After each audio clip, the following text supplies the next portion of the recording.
remember the first time I saw her photograph. My son had placed it gently on the coffee table that evening.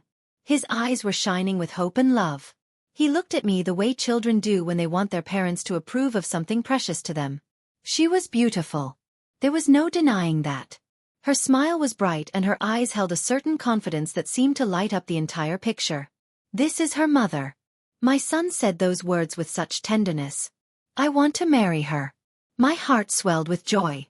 After all these years of raising him alone, working double shifts, sacrificing my own dreams so he could build his, this moment had finally arrived. The moment when my boy would start his own family. The moment when our small home would welcome a new daughter. I had always wanted a daughter. I held the photograph in my hands and looked at it closely. I wondered what kind of person she was. What made her laugh? What dreams she carried in her heart? Whether she would like the simple life we had built together. My son told me she came from a well-educated family. She had a good job in the city. She was modern and independent. He spoke about her with such admiration that I could see he had truly fallen in love. And I was happy for him. Truly happy. The wedding preparations began soon after. I spent my days cleaning the house, arranging flowers, and cooking traditional dishes. I wanted everything to be perfect for her arrival. I wanted her to feel welcomed. I wanted her to feel loved. I remember standing in front of the mirror the night before the wedding. I was wearing a simple sari that I had bought years ago. My hair was tied back in the same old bun I had worn for decades. I looked at my reflection and saw a woman who had aged with hard work and sacrifice. I wondered if she would like me. I wondered if I would be enough. The wedding day arrived with the sound of morning birds and the smell of fresh jasmine. The house was filled with relatives and laughter. Music played in the background and children ran through the courtyard chasing each other. And then she arrived. She stepped out of the decorated car wearing a stunning red bridal lehenga. Her jewelry sparkled under the sunlight. Her makeup was flawless. She looked like a princess from a modern fairy tale. Everyone gathered around her, showering her with compliments and blessings. She smiled graciously, accepting each word with the poise of someone who was used to being admired.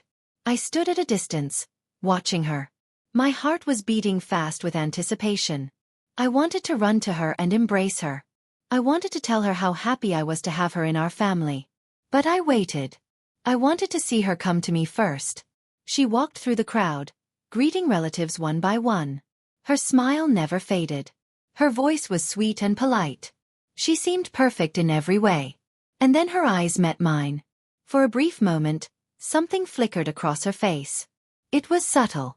So subtle that no one else would have noticed. But I did. It was a look of assessment. A look of judgment.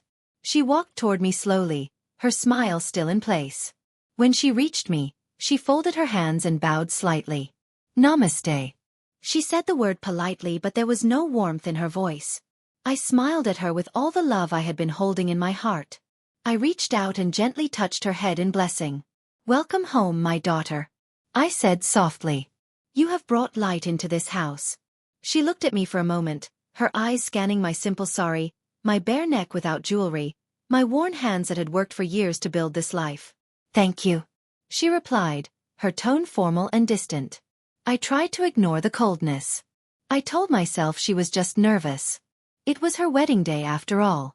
She was leaving her own family and entering a new home. It was natural to feel overwhelmed. The rituals began and the house filled with prayers and chants. I watched as my son and his new bride circled the sacred fire, making promises to each other for this life and beyond. My eyes filled with tears. Not just tears of joy, but also tears of letting go. My little boy was no longer just mine. He now belonged to someone else too. As the ceremony concluded, I prepared myself to welcome her properly into our home. There was a tradition in our family. The new bride would be given a tour of the house by the mother-in-law, and during that tour, the older woman would share stories and blessings. I had been looking forward to this moment for weeks. After the guests began to leave and the house quieted down, I approached her with a gentle smile. "Come, Beta." I used the affectionate term for daughter. "Let me show you around your new home." She glanced at my son, then back at me. There was a brief hesitation before she nodded. "Sure," she said simply. We walked through the house together. I showed her the kitchen where I had cooked thousands of meals over the years. I showed her the small prayer room where I started every morning with gratitude. I showed her the garden where I grew herbs and flowers. With each room, I shared a little story. A memory. A piece of my heart. She listened politely, but her eyes kept wandering to her phone. She would nod occasionally, but I could tell her mind was elsewhere. When we reached the bedroom that would now be hers and my son's, I paused at the doorway. This room held so many memories. This was where I had stayed up countless nights when my son was sick as a child. This was where I had sewn his school uniforms by hand because we could not afford new ones. This room has seen a lot of love. I said quietly. I hope it brings you both all the happiness in the world. She walked past me into the room and looked around. Her expression was difficult to read. It is quite small, she said finally. And a bit old-fashioned. The words stung, but I smiled through them. Yes, it is simple, I admitted. But it has been filled with many prayers and dreams. She did not respond. Instead, she opened the closet and began examining the space. I will need to reorganize everything, she said, more to herself than to me. This setup will not work for my things. I nodded, trying to be understanding. Of course, Beta. Make it your own. This is your home now. She turned to look at me then, and for the second time that day, I saw that flicker of judgment in her eyes. Thank you, she said flatly. I left her alone to settle in, though my heart felt heavier than it had that morning. That night, as I lay in my own small room at the far end of the house, I stared at the ceiling and replayed the day in my mind. Something felt off. Something I could not quite name. But I pushed the feeling aside. I told myself I was being too sensitive. I told myself that relationships take time to build. I told myself that she would eventually warm up to me once she felt more comfortable. I had no idea then that what I was sensing was only the beginning. The days following the wedding were filled with the usual adjustments that come with a new family member. I tried my best to make her feel at home. I cooked her favorite dishes. I asked about her preferences. I gave her space when she seemed tired. But with each passing day, the distance between us seemed to grow rather than shrink. She would wake up late in the mornings, long after I had finished my prayers and started preparing breakfast. When she finally came to the kitchen, she would look at the food I had made with a polite but disinterested expression. I made parathas today, I would say cheerfully, with fresh curd and pickle. She would glance at the plate and then smile thinly. I usually just have green tea and fruit in the morning. She would reply. Heavy food does not suit me. I tried not to feel hurt. Everyone has different habits. I understood that. Of course, Beta. I will keep fruit ready for you from tomorrow. But the next morning when I had fruit and green tea prepared, she looked at it and sighed. I was actually craving something warm today, she said. Maybe toast or an omelette. I quickly changed course and made her toast and eggs. But the pattern continued. No matter what I did, it never seemed to be quite right.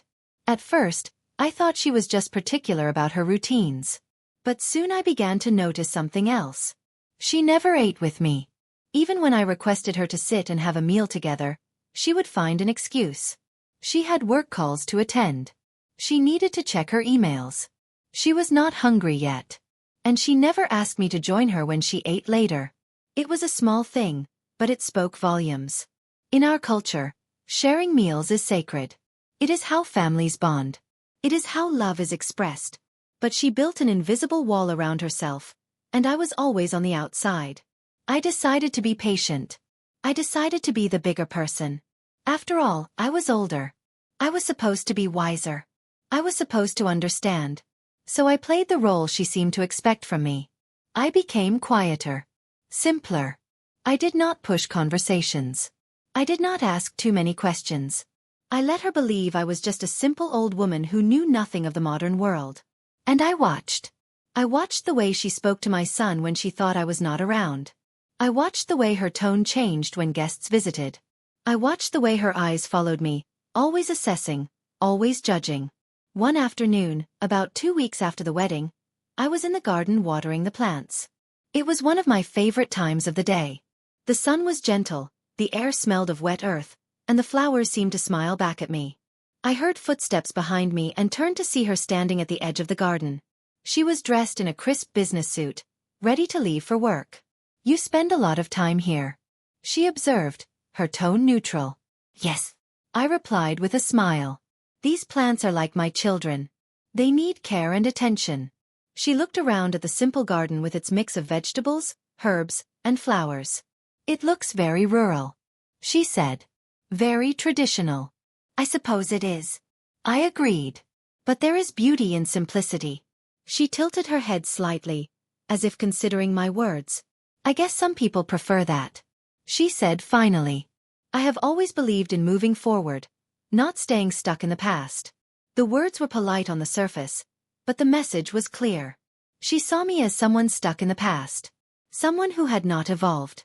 Someone who was beneath her modern, educated world. I said nothing. I simply continued watering the plants. She walked away, her heels clicking on the stone path.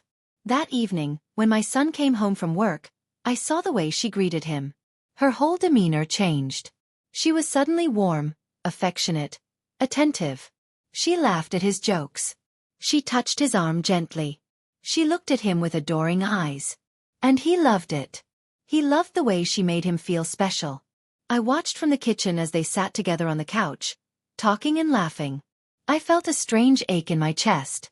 Not jealousy exactly, but something close to loneliness. My son used to talk to me like that. He used to share his day with me. He used to ask my opinion on things. But now, his attention was entirely on her. And she made sure it stayed that way. Later that night, as I cleaned up the kitchen, she came in to get water. She leaned against the counter and watched me for a moment. You work very hard, she said. Why do you not hire help? I looked up at her, surprised by the question. I have always managed on my own, I replied. It keeps me active and gives me purpose. She nodded slowly, but there was something in her expression that told me she did not really understand. You know, these days most women your age are enjoying their retirement, she said. Traveling, relaxing, spending time with friends. Do you not want that? I smiled gently. My happiness is in taking care of my family. That is enough for me. She looked at me for a long moment, and I could see the thoughts forming behind her eyes. She saw me as someone with no ambitions. Someone content with serving others. Someone simple. And that was exactly what I wanted her to see. Because the truth was far more complicated than she could imagine. But I was not ready to reveal that truth yet. Not until I understood exactly who she was beneath the polite smiles and sweet words. So I continued to play the role. I continued to be the simple, quiet mother-in-law who asked for nothing and expected nothing. And she continued to believe she had walked into a house where she could do as she pleased, with no one to challenge her. She had no idea that beneath my silence, I was watching everything. Noting everything. Understanding everything. The first meeting I would never forget was not just about her arrival. It was about the moment I decided to let her reveal her true self before I revealed mine. I had always believed that time reveals character. When you rush to judge someone, you only see the surface. But when you wait patiently, when you observe quietly, the truth eventually shows itself. And so I waited. In the weeks that followed, a pattern began to emerge. A pattern of small insults wrapped in polite words. A pattern of disrespect disguised as concern. It started with comments about the house. One morning, as I was sweeping the front porch, she came outside with her coffee.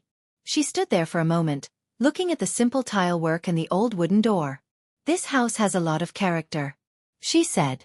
Very vintage.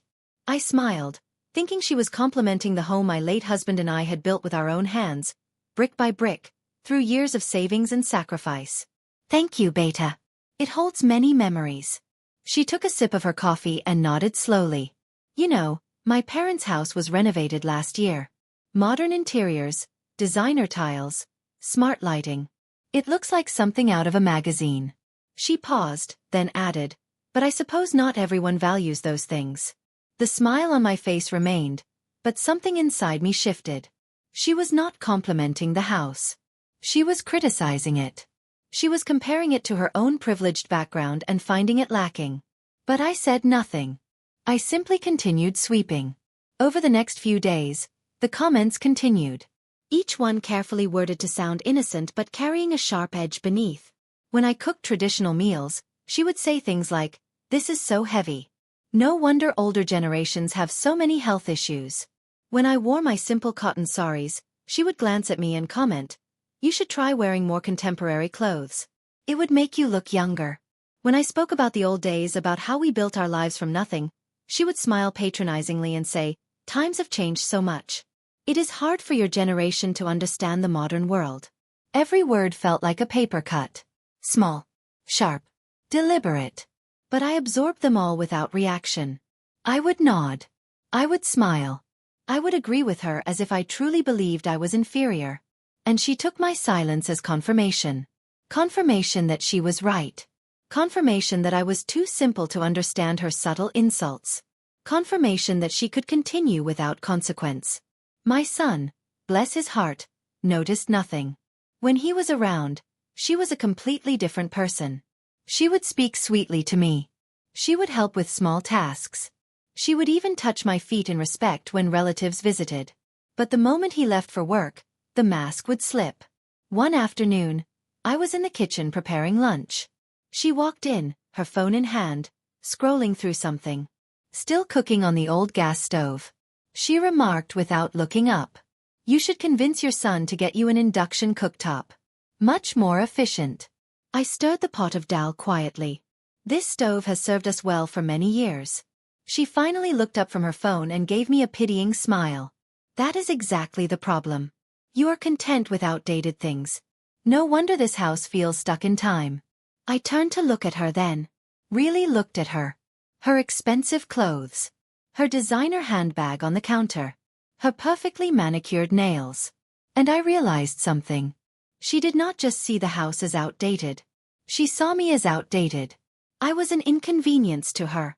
A relic of the past that did not fit into her modern vision of life. But instead of confronting her, I simply nodded. "You may be right, Beta. I am not educated like you. I do not understand all these new things." Her smile widened, satisfied. "Exactly. That is why you should listen to people who know better." I turned back to the stove, hiding the expression on my face. She had just confirmed what I suspected. She believed I was uneducated. She believed I was ignorant. She believed I was beneath her. And I let her believe it. Because the truth was something I was not ready to share. Not yet. The comments about my education became more frequent after that. She would drop them casually into conversations, always with that same patronizing smile. One evening, as we sat in the living room, my son was talking about a business problem he was facing at work. I listened quietly, as I always did. She, however, jumped in with her opinions. She spoke confidently about strategies and solutions, using corporate jargon that my son seemed impressed by. When she finished, she glanced at me and said, "Of course, you probably do not understand any of this. It is all very technical." I smiled softly. "No, Beta. I do not understand such complex things." My son looked at me with affection. "That is okay, Ma. Not everyone needs to know about business." I nodded, accepting the dismissal. But inside I wanted to laugh. If only they knew. If only they knew that I had run a small business for 15 years after my husband passed away. If only they knew that I had managed finances, negotiated with suppliers, handled accounts, and put my son through private school on my own. If only they knew that I had shut down that business only after my son graduated and got his first job, so I could focus on supporting his career. But I had never spoken about those years. I had never flaunted my struggles or my achievements. I had simply done what needed to be done and moved forward quietly. And now, that silence was being mistaken for ignorance. Another day, she made a comment about my appearance. I had just finished washing clothes by hand, something I preferred because it gave me time to think and pray. She walked into the courtyard and saw me hanging the clothes on the line. "Why do you not use the washing machine?" she asked, shaking her head. "Do you even know how to operate it?" I smiled. "I prefer doing it this way. It feels more personal." She laughed softly. "That is just an excuse for not knowing how to use modern appliances." I did not respond. I simply continued hanging the clothes. But her words stayed with me. Not because they hurt, but because they revealed her mindset so clearly. She believed I was incapable. She believed I was stuck in my ways because I lacked knowledge. She believed she was superior. And the more she believed it, the bolder she became. One morning, she invited some of her friends over for tea. I was in the kitchen preparing snacks when I heard their voices in the living room. They were laughing and chatting loudly, the way young people do when they feel comfortable. I arranged the tea and snacks on a tray and brought them out. As I placed the tray on the table, one of her friends smiled at me. "Thank you, Auntie. This looks delicious." I nodded with a gentle smile and turned to leave, not wanting to intrude on their gathering. But just as I reached the kitchen door, I heard her voice. She is sweet, but very old-fashioned. She was saying to her friends. Barely understands anything beyond cooking and cleaning. Her friends laughed politely, and one of them said, "Well, at least she does not interfere." That is rare. Oh, she would not even know how to interfere. My daughter-in-law replied. She is completely out of touch with the real world. Honestly, I could tell her anything and she would just nod and agree. More laughter. I stood frozen in the doorway, hidden from their view. My heart did not break. It did not shatter. It simply grew colder. Because now I knew beyond any doubt. She did not just underestimate me. She mocked me. She ridiculed me to others. She felt superior at my expense. And she had no idea who I really was. I walked back to my room quietly, closing the door behind me. I sat on the edge of my bed and took a deep breath. All my life, I had chosen silence over confrontation. I had chosen patience over reaction. I had believed in letting actions speak louder than words. But this was different. This was not just about me anymore. This was about the values I had tried to instill in my son. This was about the respect that should exist in a family. And I realized that my silence was not protecting anyone. It was enabling her cruelty. But still I waited. Because I wanted to be sure. I wanted to see how far she would go. I wanted to give her every chance to change, to show remorse, to reveal a kinder side. And I wanted my son to see it too. Because if I spoke up now, she would twist my words. She would paint me as the jealous mother-in-law who could not accept her son's wife. No. I needed the truth to reveal itself naturally. I needed others to see what I had seen. So I continued playing the role she had assigned to me. The simple, uneducated, old-fashioned mother-in-law. And she continued to believe her own narrative. The narrative where she was smarter, better, more valuable. But every insult she threw, every mocking word she spoke, every condescending smile she gave, I stored it all away in my heart. Not out of bitterness, but out of clarity. Because I knew that one day, the truth would come to light. One day, she would realize that kindness should never be mistaken for weakness. One day, she would understand that silence does not mean ignorance. And when that day came, I would not need to raise my voice. The truth would speak for itself. Until then, I wore my smile like armor. I absorbed her insults like raindrops on stone. I watched and waited with the patience of someone who had survived far greater storms than this. She thought she was winning. She thought she had claimed her place at the top of this household. But she had no idea that respect is not taken. It is earned. And she was earning nothing but her own downfall. The walls in our house were thin. Not physically but emotionally. Sounds traveled. Whispers echoed. And secrets had a way of revealing themselves when people thought no one was listening. I had never been the type to eavesdrop.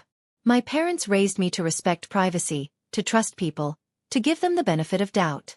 But sometimes life puts you in positions where you hear things you were never meant to hear.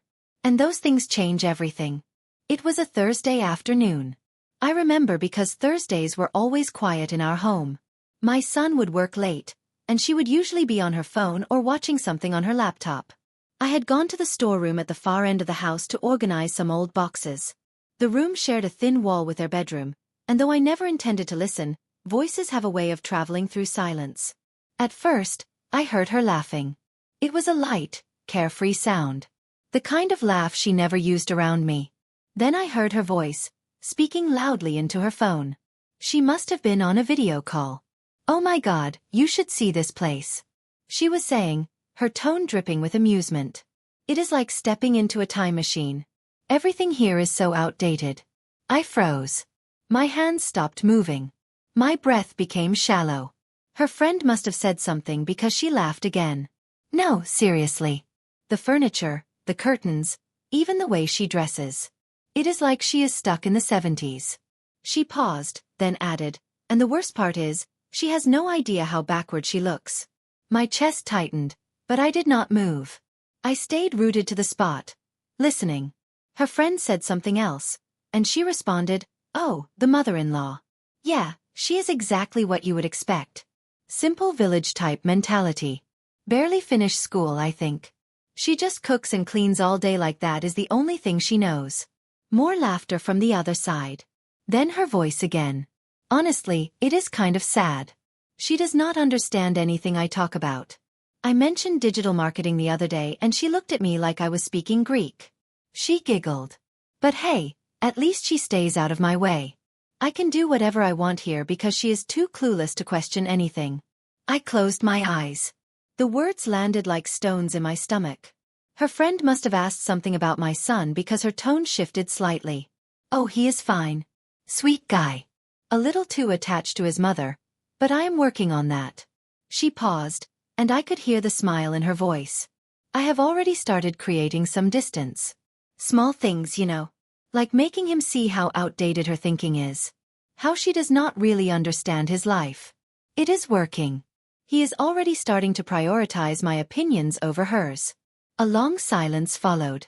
Then she spoke again, quieter this time but still audible. "The goal is to eventually move out, obviously. But for now, I am just playing the role. Being the sweet, respectful daughter-in-law in front of everyone. And she totally buys it because she is too naive to see through anything." Laughter erupted from both sides. Loud, mocking, cruel laughter. I stood there in the storeroom, surrounded by boxes of old memories, and felt something inside me shift. It was not anger. Not yet. It was something deeper. Something colder. Betrayal. Not the betrayal of someone I trusted, because I had never fully trusted her. But the betrayal of hope. The betrayal of the possibility that maybe, just maybe, she would turn out to be different. That maybe she was just adjusting and would eventually soften. But no. She was exactly who I feared she was. And worse, she was proud of it. I quietly left the storeroom and went to my room. I sat on my bed and stared at the wall for a long time. My mind replayed her words over and over. Each sentence cut deeper than the last. She thought I was uneducated. She thought I was naive. She thought I was too simple to see through her act. And she was using that belief to manipulate my son. To create distance between us. To slowly push me out of his life. I had raised that boy with every ounce of my strength. I had sacrificed sleep, health, dreams, everything, so he could have a better life than I did. And now someone was trying to take him away from me. Not physically but emotionally. And she was doing it with a smile on her face. That night, when my son came home, I watched them together. I watched the way she touched his shoulder. The way she laughed at his jokes. The way she leaned into him with affection. And I watched the way he responded. The way his face lit up around her. The way he looked at her like she was the center of his world. He had no idea what kind of person she really was. He saw only what she wanted him to see. And I realized that if I told him the truth now, he would not believe me. He would think I was jealous. He would think I was trying to come between them. So I stayed silent. Again. But this silence was different. It was not passive. It was strategic. I decided that if she was playing a role, then so would I. I would continue being the simple, naive mother-in-law she believed I was. I would let her think she was succeeding. But I would also start paying closer attention. I would document everything. I would wait for the moment when her mask slipped in front of others, not just me. Because the truth always comes out. Always. Over the next few weeks I heard more. Not because I sought it out, but because she grew more careless. She would talk on the phone in the garden, her voice carrying through the open windows. She would vent to her friends while I was in the kitchen, assuming I was too far away to hear. She would mock me to my son in subtle ways, making jokes about how I did not understand modern life, and he would laugh along, thinking it was harmless. One evening, I overheard her talking to her mother on the phone. Her voice was irritated, impatient. "No, Ma, I told you. I am handling it." She sighed. "Yes, she is nice and all, but she is also really outdated. I cannot have a proper conversation with her. It is exhausting pretending to care about her boring stories. Her mother must have said something because she replied, I know. Just a few more years. Once we have kids in our own place, we will barely have to deal with her. Right now I am just doing what I have to do. I set down the dish I was washing and gripped the edge of the counter. She was counting down the days until she could discard me. Until I became irrelevant. I had been reduced to an obstacle. A temporary inconvenience in her perfect plan. And my son had no idea. Another time, I overheard her talking to her friend about finances. He gives most of his salary to his mother. Can you believe that? She was saying, frustration clear in her voice. I have been hinting that we need to start saving separately, for our future. But he is so emotionally tied to her that he feels guilty. Her friend said something, and she scoffed. I am working on it. Slowly. I have started pointing out how much she spends on unnecessary things. Old-fashioned jewelry. Donations to temples. I am making him see that his money could be better used. My jaw tightened. She was not just creating emotional distance. She was trying to create financial distance too. She wanted to cut me off completely. Isolate me. Make me dependent and powerless. But what she did not know was that I had never been dependent on anyone. Not even my late husband. I had learned long ago to stand on my own feet. And I still had resources she knew nothing about. But I kept that information to myself. Because knowledge is power. And I was not ready to show my hand yet. One Saturday afternoon, some relatives came to visit. Distant cousins I had not seen in years. They brought sweets and laughter, and the house filled with the warmth of family. She played her role perfectly. She served tea with a smile. She touched my feet respectfully in front of everyone. She spoke sweetly and humbly. The relatives praised her. They told my son how lucky he was. They told me how blessed I was to have such a wonderful daughter-in-law. And I smiled and nodded, accepting their words gracefully. But when the relatives left and the house quieted down, she dropped the act immediately. She went to the bedroom and closed the door. I walked past and heard her on the phone again. Ugh, finally. She groaned. I thought they would never leave. So boring. Just sitting there talking about random people I do not even know. Her friend must have sympathized because she laughed bitterly. And I had to sit there pretending to care. Pretending to be the perfect daughter-in-law. It is exhausting. Honestly, I do not know how long I can keep this up. I stopped outside the door, my hand resting on the wall. She was exhausted. Playing a role was tiring for her. But she had no idea how exhausting it was for me. Watching someone deceive my son. Watching someone mock everything I had built. Watching someone slowly poison the peace of our home. Yet I endured. Because I had endured worse. Much worse. And I knew that people like her, people who live behind masks, eventually slip. Eventually the mask cracks. And when it does, everyone sees the truth. I just had to wait for that moment. That night, as I lay in bed, I thought about my late husband. He had been a man of few words but great wisdom. He used to tell me, patience is not about waiting. It is about how you behave while you wait. And so I chose to behave with grace. With dignity. With quiet strength. Because I knew my worth. Even if she did not. Even if my son was too blinded by love to see it right now. I knew who I was. I knew what I had accomplished. I knew the sacrifices I had made. And one day they would know too. The whispers behind closed doors had revealed her true character. But I was not going to fight fire with fire. I was going to let her burn herself out. And when the flames died down, the truth would be all that remained. There is a particular kind of pain that comes from watching someone you love change before your eyes. Not because they want to, but because someone else is shaping them. Molding them. Pulling them away from you one careful word at a time. That is what I began to see in my son. It started with small things. Things so subtle that if you were not paying attention, you might miss them. He used to come home from work and find me in the kitchen. He would wash his hands and sit at the counter, talking to me about his day while I cooked. It was our ritual. Our time. But slowly that stopped. Now when he came home, he would go straight to the bedroom where she was waiting. The door would close. And I would hear their muffled voices, their laughter, the intimacy of a world I was no longer part of. I told myself it was natural. He was a married man now. His priorities had shifted. This was how it should be. But deep down, I felt the loss. I felt the distance growing. One evening, I made his favorite dish. Stuffed parathas with homemade pickle. It was something I used to make on special occasions when he was younger. I set the table and called out to him, "Beta, dinner is ready." He came out of the room. She followed close behind. They sat down at the table, and I served them with a smile. "I made your favorite tonight," I said to him. He looked at the food and smiled. "Thanks, Ma." But before he could take a bite, she leaned over and whispered something in his ear. I could not hear the words, but I saw his expression change. He looked at the parathas, then at me. "Actually, Ma, I have been trying to eat lighter at night. Doctor said I should watch my cholesterol." I blinked, surprised. "Since when?" "Just recently," he said, glancing at her. "She has been helping me stay on track." She smiled sweetly. "We just want you to stay healthy, Ma.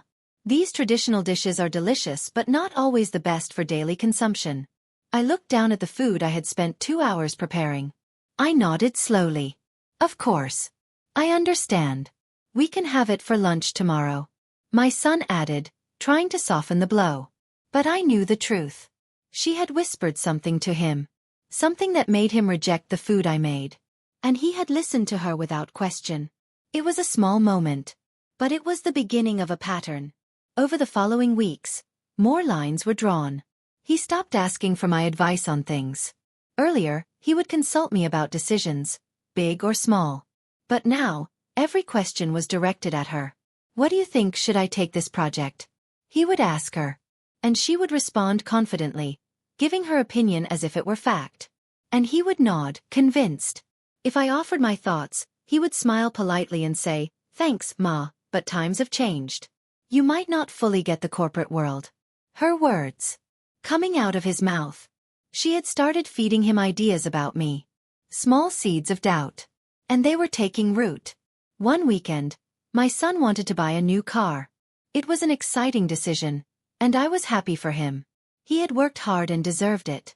We were sitting in the living room, and he was showing me brochures. "What do you think, Ma?" he asked. "Which color looks better?" Before I could answer, she walked in and sat beside him. "Why are you asking her?" she said with a light laugh. "She does not even know the difference between these models." My son hesitated, then laughed along. "Yeah, I guess." He turned to her. "What do you think?" And just like that, I was erased from the conversation. It happened again and again. In small ways and big ways. She would insert herself between us. She would subtly dismiss my presence. She would make him feel that my input was outdated, irrelevant, unnecessary. And he, blinded by love and trust, did not see what was happening. I tried to stay strong. I tried to remind myself that this was temporary. That eventually he would see through it. But it hurt. It hurt to be sidelined in the life of the person I had given everything for. One night, I overheard them talking in their room. The door was slightly open, and their voices carried into the hallway. She was complaining about something. "Your mother still treats you like a child," she was saying. "You are a grown man. You should not have to tell her every little thing. I just do not want her to feel left out." My son replied. She sighed dramatically. "That is exactly the problem. You are too worried about her feelings. You need to set boundaries. We need our space. Our independence." "I know," he said quietly. "I just do not want to hurt her." "You are not hurting her," she said firmly. "You are growing up. That is what children do. They grow up and build their own lives. She needs to accept that." There was a long pause. Then my son spoke, his voice soft. "You are right. I need to be better about that." My heart sank. She had just convinced him that prioritizing me was wrong. That caring about my feelings was a weakness. That distancing himself from me was a sign of maturity. And he had agreed. I walked away from the door before I could hear more. I went to my room and sat in the darkness for a long time. I thought about all the years I had spent raising him. The sleepless nights. The financial struggles. The times I went hungry so he could eat. The dreams I buried so his could take flight. And now, someone who had known him for mere months was convincing him that I was a burden. The next morning, something shifted between us. I felt it the moment he walked into the kitchen. He did not meet my eyes the way he used to. There was a distance in his tone. A politeness that felt like a wall. "Morning, Ma," he said simply. "Good morning, beta," I replied, keeping my voice steady. I handed him his tea, and he took it without the usual warmth. No smile. No small talk. Just a quiet thank you before he walked away. She had succeeded. She had driven a wedge between us. And the worst part was, he did not even realize it. Days turned into weeks. The distance grew. Conversations became shorter. His visits to the kitchen became rare. Family dinners became tense and quiet. She had everything she wanted. His attention. His trust. His loyalty. And I had nothing but the memories of who he used to be. One evening, I found an old photograph. It was from his college graduation. He was standing beside me, his arm around my shoulder, both of us smiling wide. I remembered that day so clearly. How proud I had been. How he had thanked me in his speech, calling me his hero. I stared at the photograph and wondered where that boy had gone. The boy who saw me as his hero. The boy who valued my presence. He had been replaced by a man who saw me as an obligation. A man who was being taught to see me as less. But I did not cry. I had cried enough tears in my life. I had survived my husband's death. I had survived poverty. I had survived loneliness. I would survive this too. Because I knew something she did not. I knew that truth has a way of surfacing. I knew that manipulation only works for so long. I knew that love built on lies eventually crumbles. And when that happened, I would still be here. Not with anger. Not with bitterness. But with the same steady love I had always carried. Because that is what mothers do. We endure. We wait. We hope. Even when our hearts are breaking. Even when the lines that should never be crossed have been crossed. We hold on. Because we know that real love does not manipulate. Real love does not create distance. Real love does not need to diminish others to feel powerful. And one day my son would remember that. One day, he would see clearly again. Until then, I would continue to love him from a distance. And I would continue to watch her carefully. Because the lines she was crossing were not just hurting me. They were hurting him too. They were changing him into someone he was never meant to be. And eventually, he would feel that change. He would question it. He would look back and wonder when he became a stranger to himself. And when that moment came, I would be there. Not to say I told you so. But to welcome him home. Because that is what home is. A place that waits for you. Even when you have forgotten its value. There are moments in life that stay with you forever. Not because they are extraordinary, but because they shatter something inside you that you thought was unbreakable.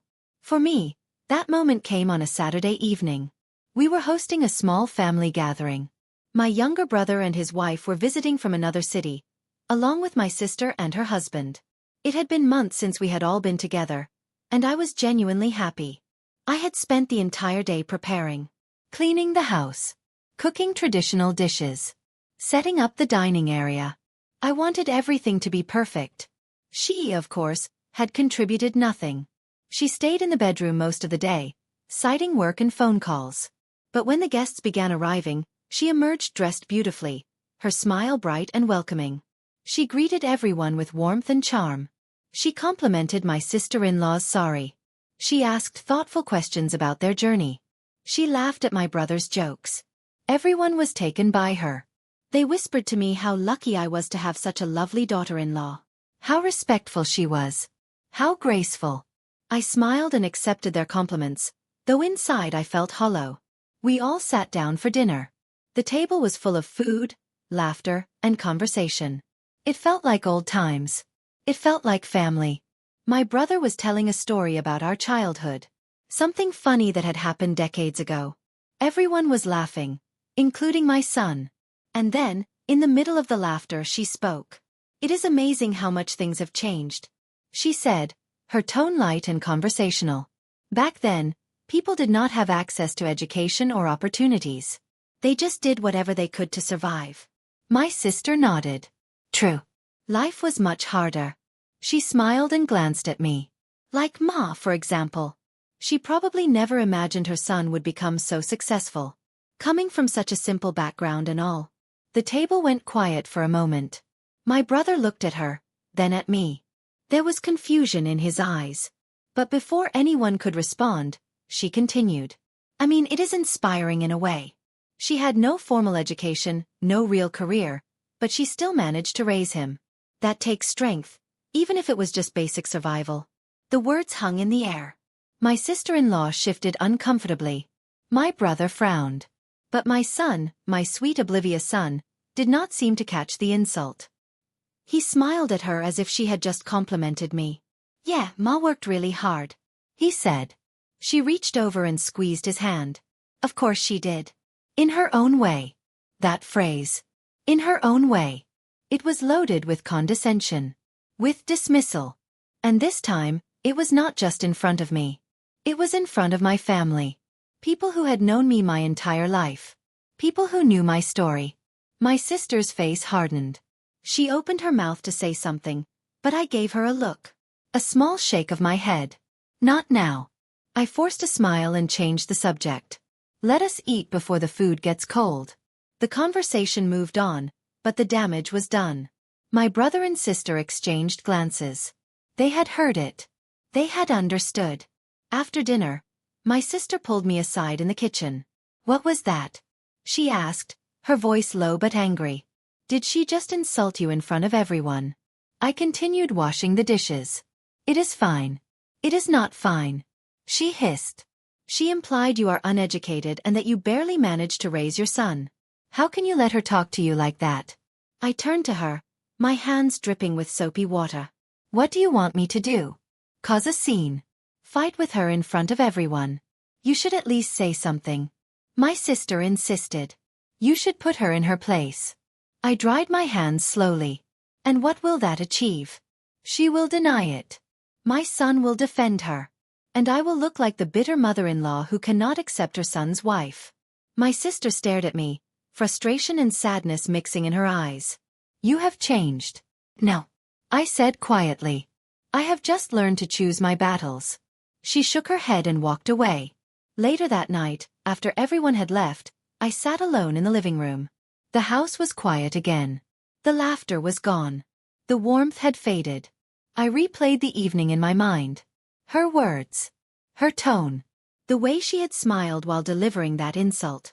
She had done it deliberately. She had wanted to humiliate me in front of my family. She had wanted to establish her superiority publicly. And the worst part was, my son had not even noticed.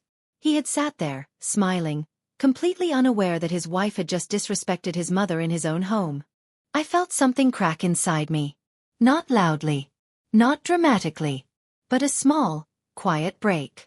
Because this was no longer just between her and me. She had crossed a line that should never be crossed. She had disrespected me in front of the people I loved. She had done it with confidence, knowing there would be no consequences. And she was right. There had been no consequences. My son had not defended me. My family had wanted to, but I had stopped them. I had protected her. And in doing so, I had allowed her to believe she could go further. I sat there for a long time, staring at nothing. My mind was racing. My heart was heavy. I thought about my late husband. I thought about all the years of struggle. I thought about the sacrifices I had made so my son could have a better life. And I thought about how little that seemed to matter now. Because to her, I was nothing. Just an uneducated, old-fashioned woman who had barely managed to survive. She had no idea who I really was. She had no idea what I had accomplished. She had no idea of the strength it took to build a life from nothing. But that was my fault. I had hidden that part of myself. I had played the role of the simple mother-in-law so convincingly that even my own son had started to believe it. And now I was paying the price. I stood up slowly and walked to my room. I opened the drawer of my old wooden desk and pulled out a folder. Inside were documents I had not looked at in years. Certificates. Awards. Business records. Photographs from a life I had left behind. I spread them out on the desk and looked at them one by one. There was my diploma. The one I had earned while working full-time and raising a child alone. There were the business licenses for the small company I had run. The company that had employed 12 people at its peak. There were letters of appreciation from clients. newspaper clippings of a local award I had won for entrepreneurship. There was even a photograph of me giving a speech at a women's business seminar. I looked younger, stronger, confident. I stared at that photograph for a long time. That woman still existed. She was still inside me. I had just buried her under years of quiet sacrifice and humility. But perhaps it was time to stop hiding. Perhaps it was time to remind everyone, including myself, who I really was. Because respect is not something you beg for. It is something you command. And I had been silent for too long. The humiliation I felt that evening was not just about the words she had spoken. It was about the realization that I had allowed this to happen. I had given her power by staying silent. I had let her believe she could treat me however she wanted without consequence. But no more. I carefully put the documents back in the folder and closed the drawer. I did not know when or how, but I knew the time would come. The time when the truth would have to be revealed.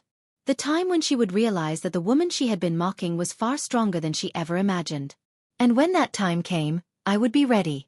Not with anger. Not with revenge. But with truth.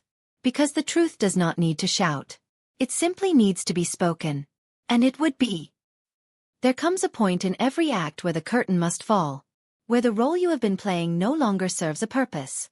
Where silence becomes complicity. I had reached that point. It was a Tuesday morning. Bright and ordinary. The kind of day where nothing significant is supposed to happen. But life has a way of choosing the most unexpected moments for transformation. My son had left for work early. She was still asleep. The house was quiet, and I was in the kitchen preparing breakfast when my phone rang. It was an unknown number. I almost did not answer, but something told me to pick up. Hello. Good morning. Is this Mrs. Sharma? A professional female voice asked. Yes, this is she.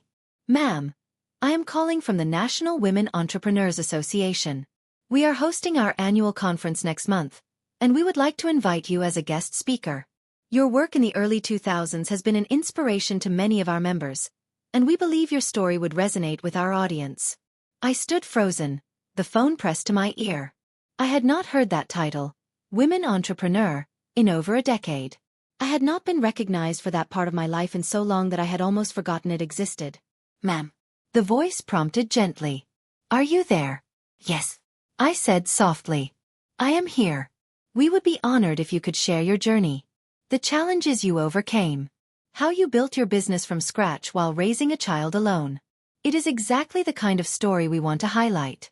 I closed my eyes. Memories flooded back. The late nights. The rejections. The small victories. The moment I signed my first major contract. The pride I felt the day I hired my first employee. I had been someone. I had built something. And then I had quietly let it all go when my son no longer needed me to be that person. Ma'am, would you be interested? The voice asked. I opened my eyes and looked around the kitchen. The simple kitchen where I had spent the last 10 years playing the role of the humble, uneducated mother-in-law.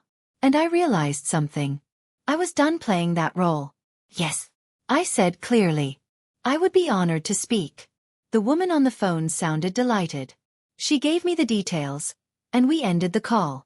I stood there for a long moment, staring at the phone in my hand. Something had shifted. A decision had been made. Not out of anger or revenge, but out of necessity. It was time to stop hiding who I was. It was time to reclaim my identity. Not just for myself but for my son. So he could see the woman who had raised him. So he could understand what strength really looked like. And so she could understand that kindness is not weakness. That afternoon, I received another call. This time it was from my old business partner, someone I had not spoken to in years. I heard you are speaking at the conference. He said warmly. I am so glad you are stepping back into this space. You were always brilliant. It was a loss to all of us when you stepped away. We talked for a while, reminiscing about the old days. He told me about how the industry had changed. He mentioned a few opportunities that might interest me if I ever wanted to consult or mentor. By the time the call ended, I felt something I had not felt in years. Purpose. That evening, when my son came home, I was sitting in the living room with my laptop open. I had dusted it off and logged into old email accounts. I was reconnecting with people from my past. People who remembered me not as a quiet mother-in-law, but as a capable, intelligent woman. My son walked in and stopped when he saw me. "Ma, since when do you use a laptop?" he asked, surprised. I looked up at him and smiled.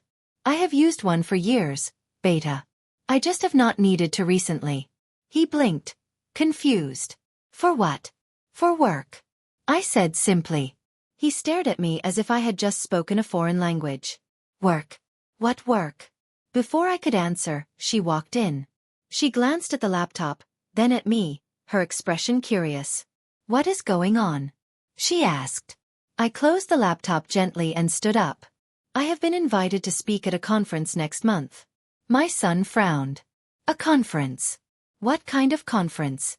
"A National Women's Entrepreneurship Conference," I replied. "They want me to share my story." There was a long silence. She laughed. Not unkindly, but as if I had just told a joke. "Wait, what? You? At an entrepreneurship conference?" "Yes," I said calmly. She looked at my son, then back at me. "Ma, I think there has been some mistake. Why would they invite you to speak about entrepreneurship?" "Because I was an entrepreneur," I said, my voice steady. "For 15 years. The room went completely silent. My son stared at me. "What?" She crossed her arms, her expression skeptical. "What do you mean you were an entrepreneur? You never mentioned that." "Because I did not think it was necessary," I replied. "I closed that chapter of my life when your father," I gestured to my son, "finished his education and started his career. I wanted to focus on supporting him." My son sat down slowly, his eyes wide. "Ma, what are you talking about? What business?" I took a deep breath. "After your father passed away, I started a small manufacturing business. We made handmade textiles and supplied them to boutiques and exporters. At its peak, we had 12 employees and contracts with vendors across 3 states." He looked like he had been struck by lightning. "Why did you never tell me?" "Because you were young," I said gently. "You did not need to know the struggles. You needed stability. So I worked quietly, made sure you had everything you needed, and when you graduated, I shut down the business and retired." She was staring at me now, her confident smile gone. "You ran a business? For 15 years?" "Yes," I said, meeting her eyes. "I did. But you never." My son started then stopped. "You never said anything." I smiled softly. "I did not need to, Beta. My job was to raise you. And I did." He looked down at his hands, processing. She looked like she had just been told the earth was flat. The power dynamic in the room had shifted. And they both felt it. Over the next few days, things began to change. I started receiving emails and phone calls. Old colleagues reaching out. Invitations to panels and discussions. Media inquiries for interviews about my journey. I responded to all of them with grace and professionalism. My son watched in stunned silence as I navigated these conversations with ease. As I discussed business strategies, market trends, financial management. As I spoke with confidence and authority. She watched too. But her expression was different. It was no longer condescending. It was uncertain. Confused. One evening, as I was preparing for a video interview, she approached me. She said hesitantly, "Can I ask you something?" "Of course," I replied. "Why did you never tell us about all this?" She gestured vaguely. "Your past. Your work." I looked at her for a moment. Because it did not define me. Being a mother defined me. And I did not need recognition for that. She looked down, uncomfortable. I did not know." "I know," I said gently. "You assumed I was uneducated. That I was simple. That I had no understanding of the world." She flinched. "I did not mean." "Yes, you did." I interrupted, my tone still calm. "You meant every word. Every comment. Every mocking remark. You believed I was beneath you." She opened her mouth to argue, then closed it. Tears welled up in her eyes. "But I do not blame you," I continued. "I allowed you to believe that. I played that role because I wanted to see who you truly were. And now I know." She stood there, trembling slightly, unable to meet my eyes. The power I had never shown was now undeniable. And she was finally beginning to understand the weight of her mistakes. The day of reckoning does not always arrive with thunder and lightning. Sometimes it arrives quietly, in the form of truth spoken without anger, and realizations that cannot be undone. The conference was 2 weeks away, but the shift in our household had already begun. My son started asking questions. Real questions. One evening, he sat across from me at the dining table after dinner. She had excused herself early, claiming she was tired. But I knew the truth. She was avoiding me. He began, his voice tentative. Why did you never tell me about your business? About everything you did? I looked at him, my son, the boy I had raised with every ounce of my being. Because you did not need to carry that burden. You were a child. My job was to protect you, not to burden you with my struggles. But I should have known, he said, his voice breaking slightly. I should have understood what you sacrificed. You were never supposed to feel guilty, Beta. I said softly. You were supposed to live freely. To chase your dreams. That was my gift to you. He looked down at his hands. I feel like I do not even know you. You know me. I replied. You have always known me. You just did not know my past. And that was intentional. He was silent for a long moment. Then he spoke again, quieter this time. She has been saying things about you. My chest tightened, but I kept my expression neutral. What kind of things? That you do not understand the modern world. That you are too simple. That. He paused, struggling. That I should not take your opinions seriously because you are not educated. I let the words sit between us. I did not react. I simply waited. He looked up at me, his eyes filled with regret. I believed her. I am so sorry, Ma. I believed her. You loved her. I said gently. You trusted her. That is not something to apologize for. But I should have trusted you more.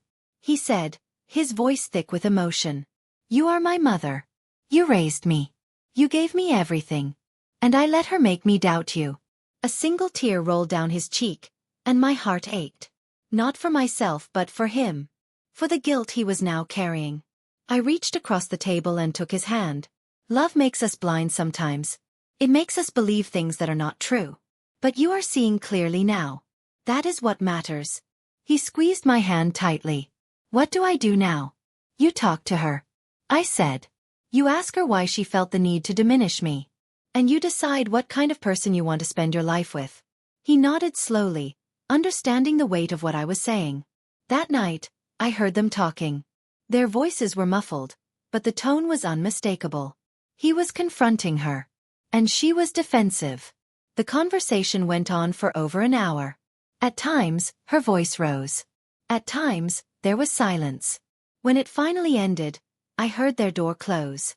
And the house fell into a heavy, uncomfortable quiet. The next morning, she did not come out of the bedroom. My son left for work without breakfast, his face drawn and tired. I went about my day as usual. I had learned long ago that life does not stop for emotional turmoil. The sun still rises. The chores still need to be done. But something had changed. The air in the house felt different. The illusion had been shattered. It was 3 days before she finally approached me. I was in the garden, tending to the plants, when I heard her footsteps behind me. I did not turn around. I simply continued my work. Her voice was small, uncertain. I straightened and turned to face her. She looked different. Her confidence was gone. Her eyes were red, as if she had been crying. Can we talk? She asked. I gestured to the bench nearby. We sat down, the morning sun casting long shadows across the garden. For a long moment, neither of us spoke. She stared at her hands, struggling to find words. Finally she spoke. I did not know. I said nothing. I simply waited. I did not know about your past. About your business. About everything you did. She looked up at me, her eyes desperate. If I had known, I would never have. Would never have what? I asked calmly. Insulted me. Mocked me. Dismissed me. She flinched. I did not mean to. Yes, you did. I said, my voice firm but not unkind. You meant every word. You believed I was uneducated and ignorant. You believed you were superior. And you treated me accordingly. Tears spilled down her cheeks. I am sorry. I studied her for a moment. Are you sorry for what you did? Or are you sorry that you were wrong about me? She froze, unable to answer. Because those are two very different things. I continued. If you are only sorry because you discovered I am not who you thought I was, then your apology means nothing. But if you are sorry because you realize that no person, regardless of their background or education, deserves to be treated with disrespect, then we can begin to heal. She broke down then, sobbing into her hands. I was wrong. I was so wrong. I thought I was better than you. I thought I was smarter. You thought you could manipulate my son and control this household. I finished for her. You thought kindness was weakness. You thought silence was ignorance. Yes, she whispered. And I was wrong. I let her cry for a moment. Then I spoke, my voice softer. You were not raised to value humility. You were raised to value achievement and status. And in your world, those things matter more than character. She looked up at me, her face streaked with tears. But in this house, I continued, character matters most. Respect is earned through actions, not titles. And strength is shown through kindness, not cruelty. She nodded, her shoulders shaking. I have watched you for months. I said. I have seen your true nature. And I have stayed silent because I wanted my son to see it too. I wanted him to understand who he had brought into this home. I am sorry. She whispered again. I do not know what else to say. I stood up slowly. You do not need to say anything else. You need to show change. Not through words but through actions. You need to prove that you understand what respect truly means. She looked up at me, hope flickering in her eyes. Can I fix this? I do not know. I said honestly. That depends on you. I walked away, leaving her sitting on the bench, alone with her thoughts. The confrontation had happened. Not with shouting or drama, but with truth. Quiet, undeniable truth. And she had heard it. Whether she would truly change remained to be seen. But one thing was certain. The power dynamic had shifted permanently. She no longer saw me as someone to be dismissed. She saw me as someone to be respected. And my son saw me clearly for the first time in months. Not as a simple old woman, but as the strong, intelligent, capable person I had always been. The mask I had worn was gone. And the truth had finally been spoken. Regret is a strange companion. It arrives quietly after the damage has been done, whispering reminders of words that cannot be taken back and actions that cannot be undone. In the weeks that followed our confrontation, I watched her carry that weight. She became quieter. More observant. She stopped speaking unless spoken to. She helped with chores without being asked. She no longer dismissed my presence or my opinions. But more than anything, she watched me. She watched as I prepared for the conference. She saw me on phone calls with organizers, discussing panel topics and presentation formats. She saw me reviewing my notes, refining my speech. She saw me transform from the quiet, unassuming woman she thought she knew into someone else entirely.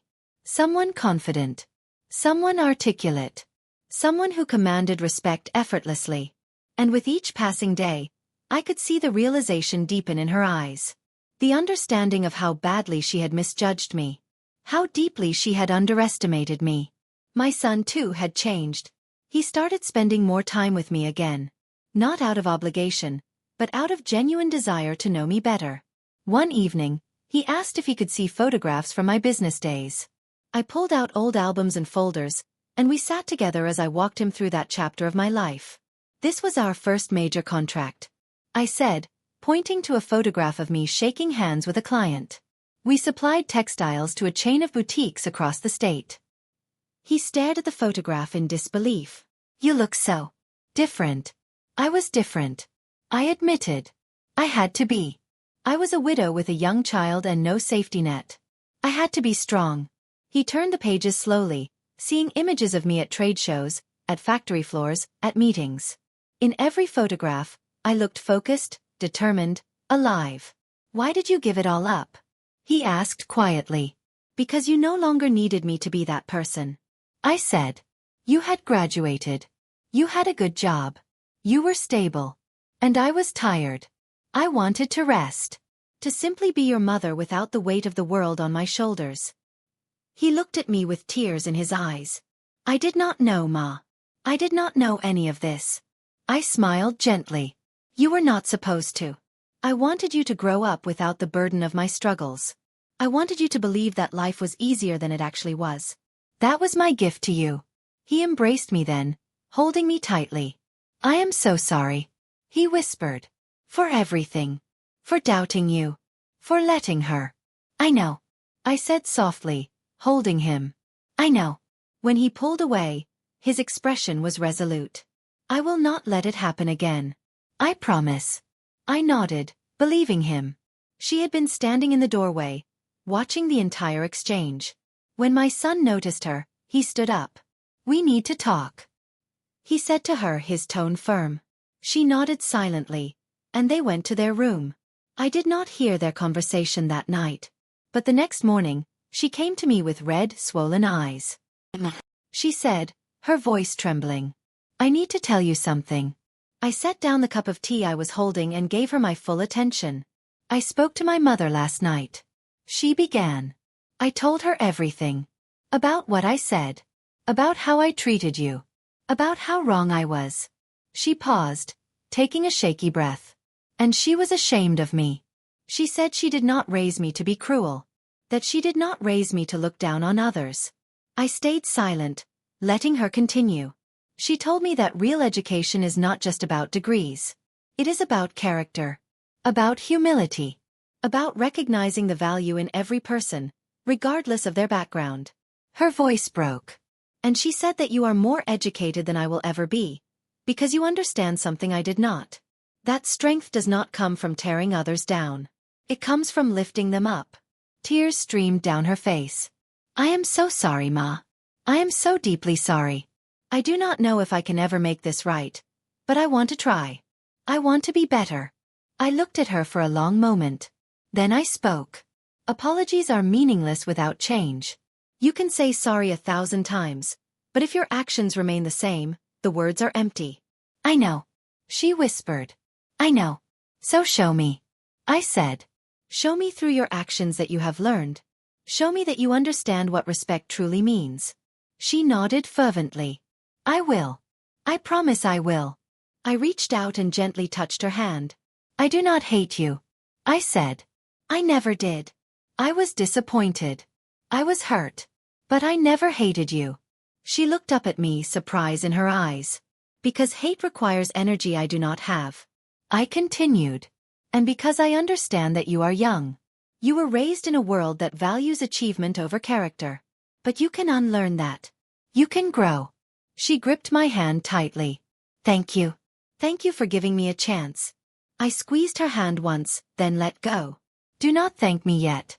Prove it first. She nodded, determination replacing the tears. The day of the conference arrived. It was held in a grand hotel in the city, with hundreds of attendees.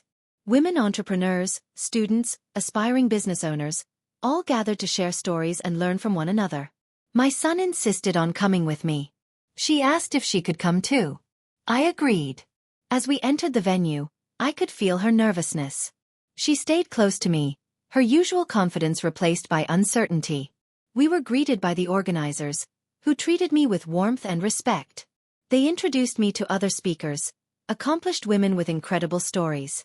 She watched as I conversed easily with them, discussing business challenges, growth strategies, market shifts. She saw me in my element, and I could see the realization dawning even more deeply. This was who I was. This was who I had always been. When it was time for my session, the auditorium was full. I stood on that stage, looking out at the sea of faces, and felt a sense of peace. I told my story. Not with bitterness or anger, but with honesty. I spoke about loss, struggle, resilience, and sacrifice. I spoke about building something from nothing and then letting it go when it was time. I spoke about the quiet strength that comes from doing what needs to be done without seeking recognition. About the power of humility. About the importance of knowing your worth even when others do not see it. The audience was silent, hanging on every word. When I finished, the applause was thunderous. I looked out into the crowd and saw my son, tears streaming down his face, clapping with pride. And beside him, she was crying too, but for different reasons. She was crying because she finally understood. She understood what she had mocked, what she had dismissed, what she had almost destroyed. After the session, several women approached me. They thanked me. They shared their own stories. They told me I had inspired them. And through it all, she stood in the background, watching quietly.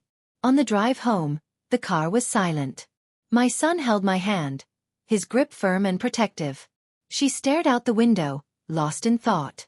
When we arrived home, she turned to me before going inside. "You are extraordinary," she said softly. And I was too blind to see it. I looked at her and smiled gently. "You see it now. That is what matters." She nodded, then went inside. My son stayed back with me for a moment. "I am so proud of you, Ma," he said. "I always was, but now I understand why." I cupped his face in my hands. "You were always my greatest achievement, Beta. Everything I did for you." He hugged me tightly, and we stood there under the evening sky, a mother and son reconnected. Inside the house, a new chapter was beginning. One built not on pretense or manipulation, but on truth and understanding. She was learning what it meant to respect someone. She was learning that strength comes in many forms. And she was learning that redemption is possible, but only through genuine change. As for me, I had reclaimed my voice. I had stepped out of the shadows and into the light.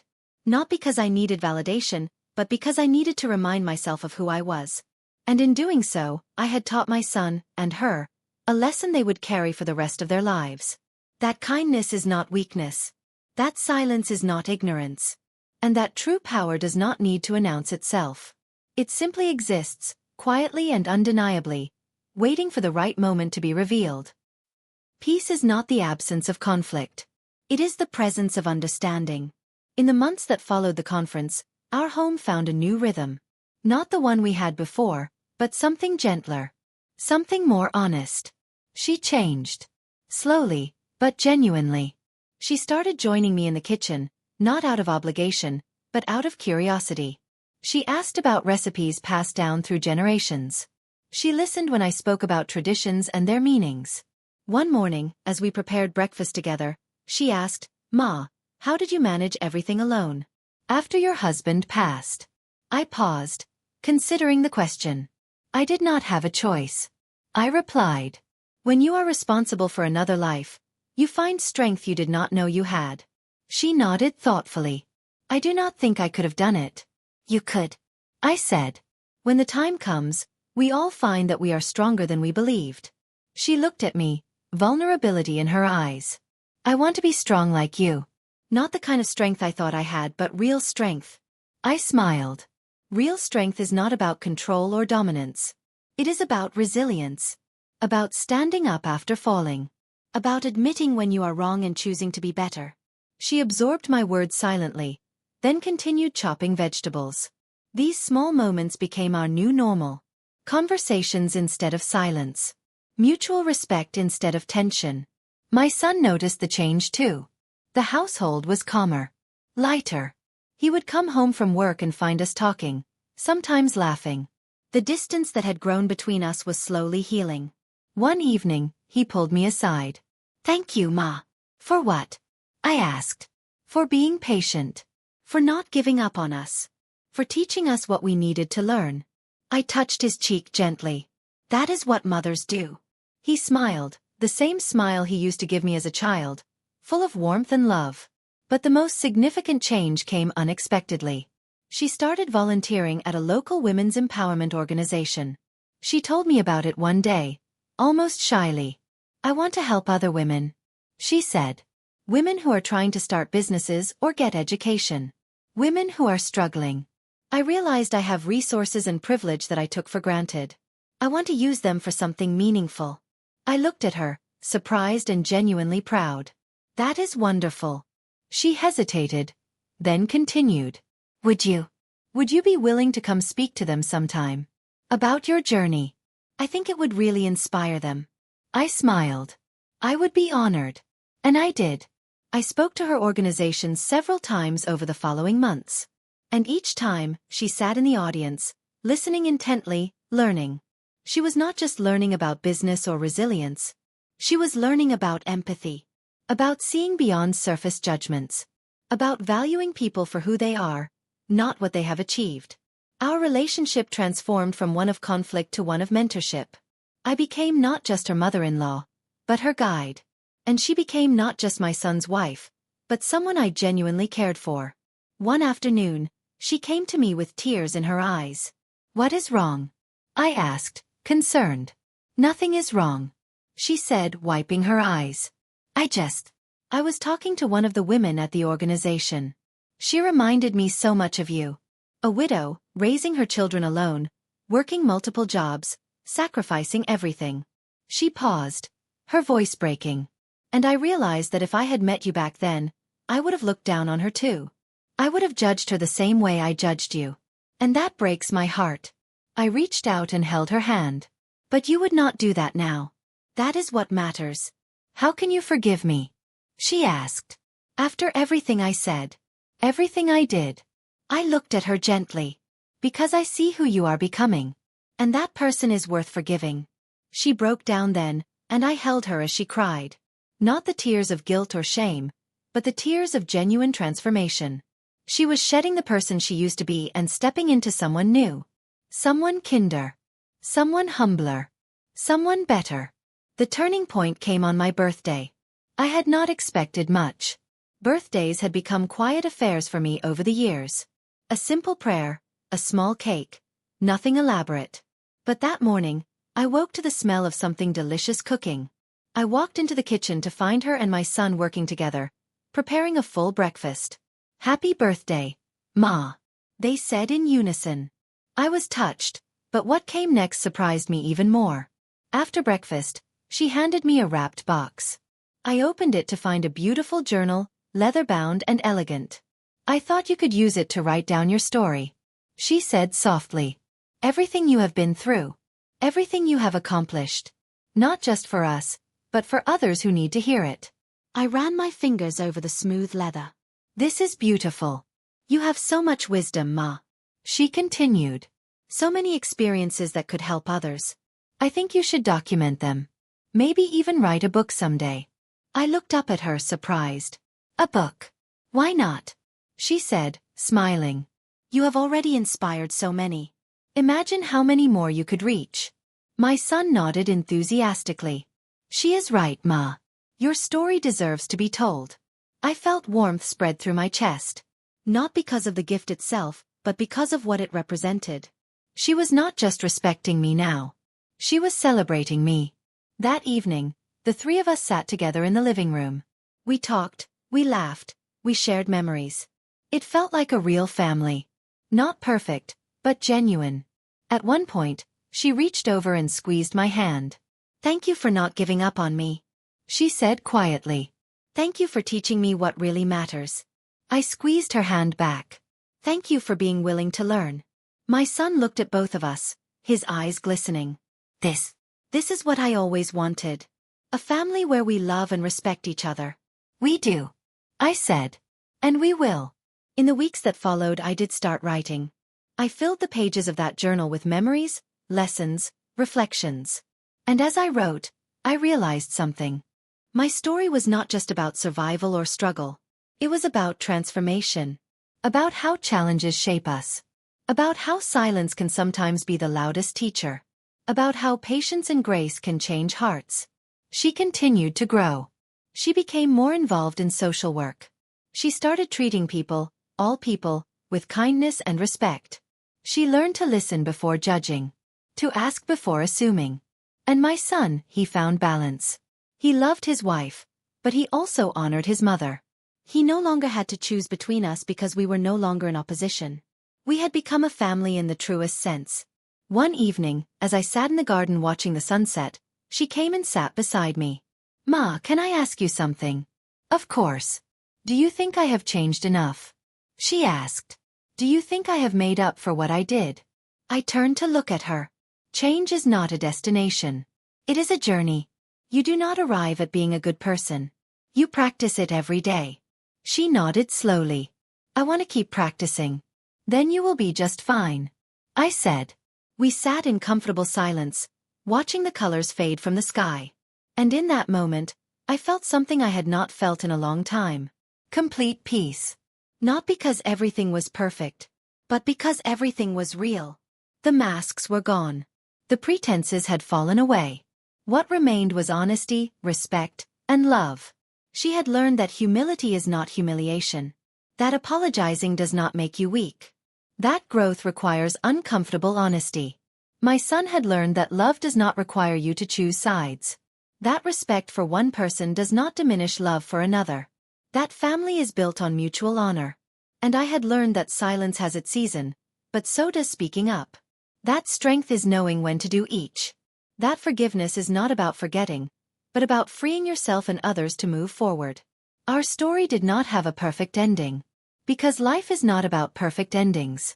It is about new beginnings. About second chances.